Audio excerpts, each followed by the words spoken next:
We have some breaking news today about gun news on both the state level in Illinois that Alex is going to talk to us about in just a little bit. But there's also developments in national news.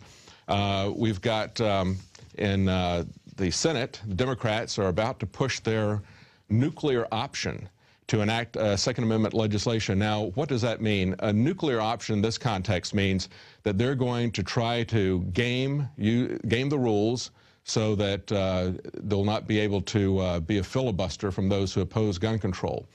And if they do that, the Gun Owners of America, Larry Pratt, has warned us this is where the fight is going to be. Because if they're able to shut down a filibuster, if they're able to change the rules so that all they have to do is get a simple majority, we are going to lose our gun rights. Well, it was just a week ago that Gallup released a new poll. And in that poll, they found a record number of Americans oppose a handgun ban. 74% against a handgun ban and only 24% for that handgun ban. Now, the other thing that's interesting is if you look at this document, Cam, down at the bottom, and it got cut off here, but support for a ban on semi-automatic guns, what they called was, they didn't call it semi-automatic, they called it an assault rifle ban. Now, when you change the term from something that people know what it is, like a handgun, to something that is very subjective and could mean anything to anybody, and give it a scary name like an assault weapon, that goes then to 51% against a ban, even when you put it in those terms, 44% for the ban. So we still have the majority of people with us, even when you use these vague, scary terms that don't really mean anything, like assault weapon.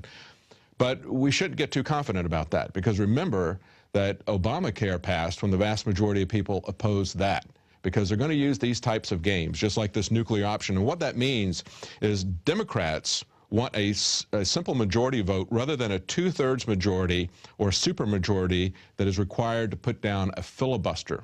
So one senator, remember, can block a bill indefinitely, and we do have one or two senators who would do something like that. Rand Paul, Mike Lee, perhaps.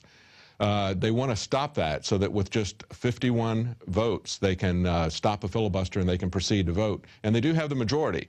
And things are going to get worse as time goes on. As these new senators get sworn in, the Democrats are going to have an even larger majority. So watch for that type of gamesmanship. And we know that Obama has just come out and said that he's going to quickly go for immigration reform and gun control. Now, this is somebody from the Obama administration who was speaking on condition of anonymity, and he said that the White House plans to push forward quickly, not just on immigration reform, but on gun control laws as well. That's a report from the Huffington Post. And remember the kind of games that Obama played when he got the NDAA through. There's all types of things they can do. He ran that through, said he didn't want to sign it and didn't want it, and then it turns out that he had written major portions of it. He signed it on New Year's Eve when nobody was paying much attention.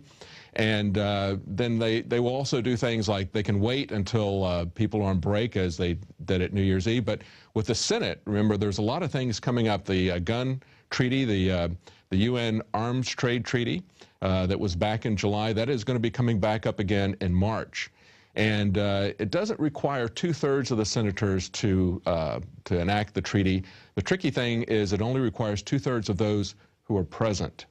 So they can wait until the late hours, they can wait to Easter break or something like that, and they can ram that thing through.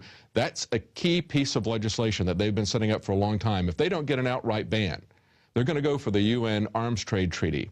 And that's going to allow them to do registration and identification in a way and to a level of detail that they've never done before. Once they get that in, it's going to be a very simple thing for them or somebody else to confiscate all guns and to come after individual gun owners in great detail. And that's really what the UN ATT is about. It's about identification, and it's about registration, and they're doing it in the name of stopping arms from flowing across borders.